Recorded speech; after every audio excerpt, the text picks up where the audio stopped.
बहुत समय पहले की बात है। हिमालय की तलहटी में बसे एक छोटे से राज्य सुवर्णगढ़ की। यह राज्य अपने नाम की तरह ही सुंदर और संपन्न था। यहाँ की हरियाली, बहती नदियां और लहलहाते खेत इसे एक स्वर्ग सा रूप देते थे। इस राज्य का राजा महाराज आदित्यवीर न सिर्फ अपनी बहादुरी के लिए प्रसिद्ध था, बल्कि अपनी प्रजा से गहरा लगाव भी रखता था। राज्य का हर व्यक्ति खुशहाल था, परंतु इस समृद्धि का एक अनजान रहस्य था। राज्य की संपन्नता का आधार थी सुनहरी झील। इस झील के पानी में एक चमत्कारी गुण था, जो फसलों को रोगमुक्त और अत्यधिक उपजाऊ बनाता था। यही कारण था कि सुवर्णगढ़ के लोग हमेशा संपन्न रहते थे। लेकिन इस रहस्य को केवल राजा और उसके भरोसेमंद मंत्री जानते थे। एक दिन पड़ोसी राज्य के जासूसों को इस झील के बारे में पता चला। उन्होंने अपने राजा को यह बात बताई। लालची पड़ोसी राजा ने सुवर्णगढ़ पर हमला करने की योजना बनाई। यह खबर सुनकर राजा आदित्यवीर चिंतित हो गया।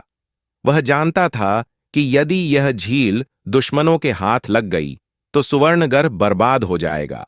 राजा ने अपने दरबार में मंत्रियों और सैन्य अधिकारियों की बैठक बुलाई। उन्होंने प्रजा को भी बुलाकर कहा, हमारे राज्य पर संकट मंडरा रहा है, हमें मिलकर इसे बचाना होगा। प्रजा ने राजा को भरोसा दिलाया कि वे हर स्थिति में उसके साथ खड़े रहेंगे। राजा आदित्यवीर ने एक अनोखी योजना बनाई।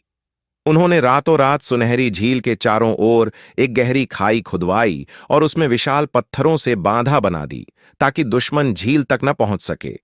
इसके साथ ही उन्होंने अपनी सेना को तैयार रहने का आदेश दिया। दूसरी ओर राजा ने गांव के बुजुर्गों से सलाह ली। बुजुर्गों ने कहा, राजा, झील को बचाना जरूरी है, लेकिन इससे ज्यादा जरूरी है प्रजा का विश्वास।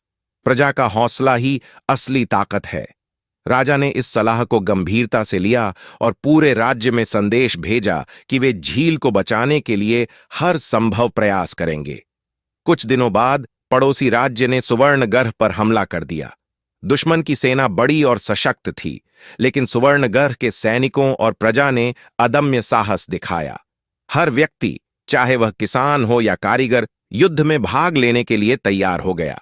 युद्ध के दौरान दुश्मन राजा ने झील पर कब्जा करने की कोशिश की, लेकिन झील के चारों ओर बनाई गई खाई और पत्थर बाधा के कारण वे असफल रहे।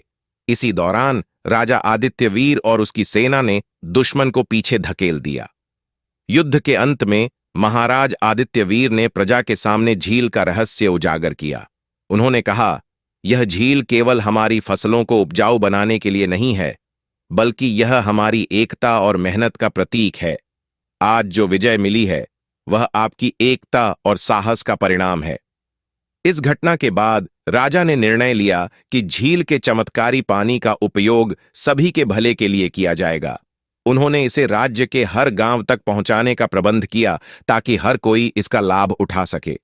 सुवर्णगढ़ की इस विजय ने पूरे देश में एक संदेश फैलाया, एकता और साहस से बड़ी कोई शक्ति नहीं। राज्य के लोग पहले से ज्यादा खुशहाल और संतुष्ट हो गए।